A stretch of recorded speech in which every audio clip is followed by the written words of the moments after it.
జనావళిని పాపాల నుంచి రక్షించడానికి జీసస్ సిలువెక్కాడు. ప్రజల పాపాలను ముళ్ళ కిరీటం రూపంలో మోసాడు. కానీ ఇది కలికాలం.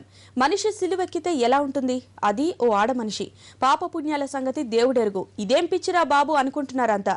దేవుడు కల్లోకి వచ్చి చెప్పాడనే సాకుతో ఓ ప్రబుద్ధుడు భార్యను సిలువేశాడు. కాళ్లు చేతులకు మేకులు కొట్టి ఆలిని క్రాస్ మీద నిల్చోబెట్టాడు. రక్తం చిందిస్తే దేవుడు కరుణిస్తాడా? లేక మూఢభక్తికి ఇది పరాకాష్ట అనుకోవాలా? గుంటూరు జిల్లాలో అమానుషం. సిలువనెక్కిన పాస్టరమ్మ. కరుణమయుడు సిలువనెక్కడం సినిమాల్లోనే చూసి ఉంటారు. ఈ వెంకాయమ్మ కళ్లకు కట్టినట్టు చూపించింది. ఈమెకు దేవుడు కలలోకి వచ్చాడట. నాలా నువ్వు ముళ్ళ కిరీటం పెట్టుకో, సిలువనెక్కి బలిదానం చెయ్యి, అది నీ భర్త పాసెస్ చేతుల మీదుగానే. అలా చేస్తే 10 మందికి మేలు జరుగుతుందని కూడా జీసస్ చెప్పాడట. ఇంకేముంది, తన వద్దకొచ్చే భక్తుల్ని పోగేసి ఇలా క్రాస్ మీద వేలాడింది వెంకాయమ్మ.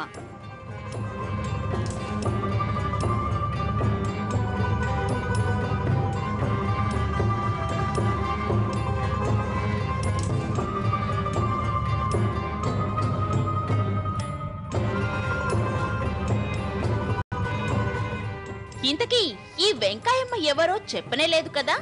దేవుని దూత, సువార్తను సమాజానికి చెప్పే ప్రభువు సేవకురాలు.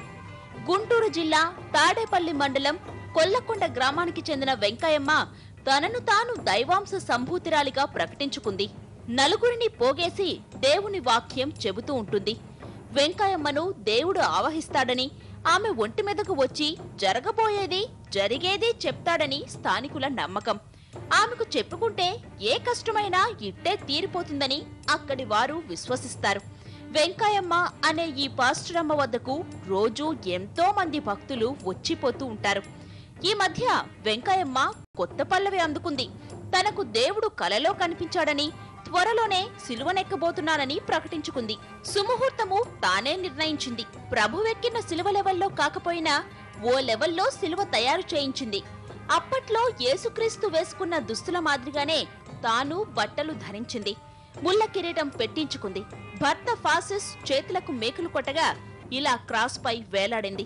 ఈ దృశ్యాన్ని చూడడానికి పెద్ద సంఖ్యలో జనం తరలివచ్చారు.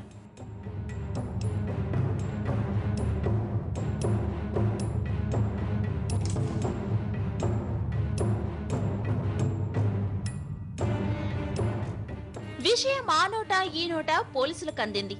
పోలీసులు రానే వచ్చారు. జనం దృష్టిలో తనను తాను దేవుడిగా ప్రకటించుకోవాలని ఉవ్విల్లూరుతున్న వెంకాయమ్మ దురాలోచన గ్రహించిన పోలీసులు ఆమెను, ఆమె భర్త ఫాసిస్ ను అదుపులోకి తీసుకున్నారు.